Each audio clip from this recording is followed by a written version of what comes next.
방송장 한유성입니다. 이번 영상은 회사 대표로부터 사직을 강요받았지만 사직을 거부한 후 직장 내 괴롭힘을 당하고 있는 내용입니다. 한번 들어보겠습니다. 회사 대표로부터 사직 강요를 받았습니다. 이를 거부하자 업무 물품과 아이디를 회수하고 자리를 회의용 탁자로 이동시켰습니다. 이후 회의용 탁자와 의자를 없애거나 제가 컴퓨터를 쓰기 못하게 했습니다. 게다가 직원들에게 전체 전자 우편을 보낼 때 저를 제외하도록 회의 시간에 회사 대표가 지시했습니다. 이것이 직장 내 괴롭힘에 해당되나요? 회사 대표라서 직장 내 괴롭힘으로 신고해도 아무런 소용이 없을 것 같아서 답답합니다. 어떻게 해야 할까요? 직장 내 괴롭힘을 금지하는 규정은 2019년 7월부터 시행되고 있습니다. 그런데 시행 초기부터 법에 허점이 있다는 비판이 제기되었고 이러한 비판을 받아들여서 2021년 10월부터 새로운 내용이 추가되었습니다.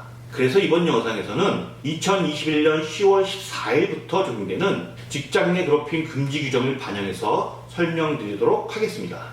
어떤 경우가 직장 내 괴롭힘에 해당되는지 궁금해요. 직장 내 괴롭힘에 해당하기 위해서는 첫째, 직장에서 지위 등의 우위를 이용한 행위여야 하고 둘째, 업무상 적정 범위를 넘는 행위여야 하며 셋째, 신체적, 정신적 고통을 주거나 근무 환경을 악화시키는 행위여야 합니다. 먼저 첫째, 직장에서의 지위 또는 관계 등의 우위를 이용한 행위여야 한다는 것은 단순히 직급이 피해자보다 높다는 것뿐만 아니라 집단 내 개인처럼 수적 우위, 학벌, 연령, 출신 지역 등 사람의 특성, 전문 지식 등 전문 역량, 인사부서나 감사부서 등 직장 내 영향력, 정규직 대 비정규직처럼 직장 내 지위 등 사실상 우위에 있다고 인정되는 모든 경우를 포함합니다. 둘째, 업무상 적정 범위를 넘는 행위라는 것은 그 행위가 사회 통념에 비춰볼 때 업무상 필요성이 인정되지 않거나 업무상 필요성은 인정되더라도 그 행위가 사회 통념에 비춰볼 때 과도한 경우를 말합니다. 예를 들어 피해자의 의사에 반해서 근로계약 내용과 완전히 다른 일을 반복적으로 시키거나 업무를 과도하게 부여하면서 시간적 여유 등은 주지 않는 경우 등이 업무상 필요성이 인정되지 않는 경우라 할 수 있습니다. 또한 업무상 필요한 것은 인정되지만 욕설과 폭언 등을 동반한 경우는 적정 범위를 넘는 것으로 직장 내 괴롭힘에 해당합니다. 셋째, 육체적, 정신적 고통을 주거나 근무 환경을 악화시키는 행위라는 것은 위의 두 가지 행위로 인해 피해자가 고통을 받거나 피해자가 능력을 발휘하는데 상당한 지장이 생기는 경우를 말합니다. 다만 해고, 전보 등의 경우는 부당해고 구제 신청 등을 통해 해결하는 것이 바람직하다는 것이 노동부의 입장입니다. 위의 세 가지 요건을 모두 갖춘 경우에 직장 내 괴롭힘에 해당한다고 할 수 있는데요. 이 영상을 보시는 분들께서 만약 본인의 상황이 직장 내 괴롭힘에 해당하는지 잘 모르겠다는 분들은 댓글로 질문을 달아주시면 답변 드리도록 하겠습니다. 상담 사례는 직장 내 괴롭힘에 해당하나요?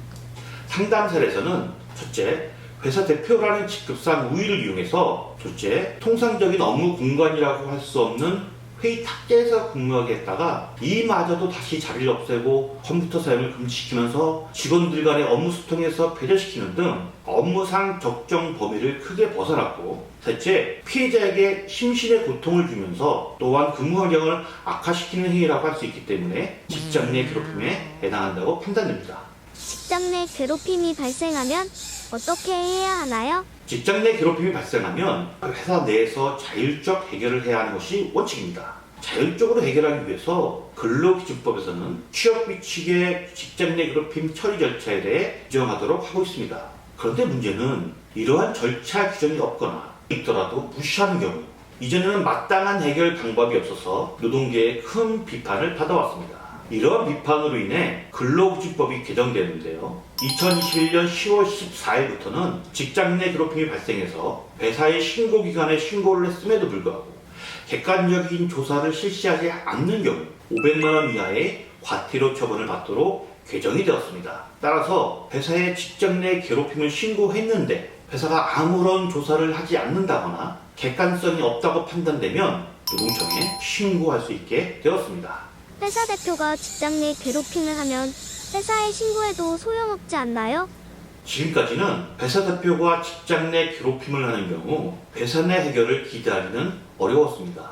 2011년 10월 14일부터는 회사 대표 또는 회사 대표의 친족이 직장 내 괴롭힘을 하는 경우 1,000만 원 이하의 과태료 처분을 받도록 되었습니다. 따라서 회사 대표가 직장 내 괴롭힘을 하는 경우 직장 내 해결 절차를 거치지 않고 바로 노동청에 신고할 수 있게 되었습니다. 이렇게 노동청에 신고를 하는 경우 직장 내 괴롭힘을 당했다는 증거와 신고를 했다는 증거 등을 반드시 남기셔서 법률 분쟁에 대비해 두셔야 합니다.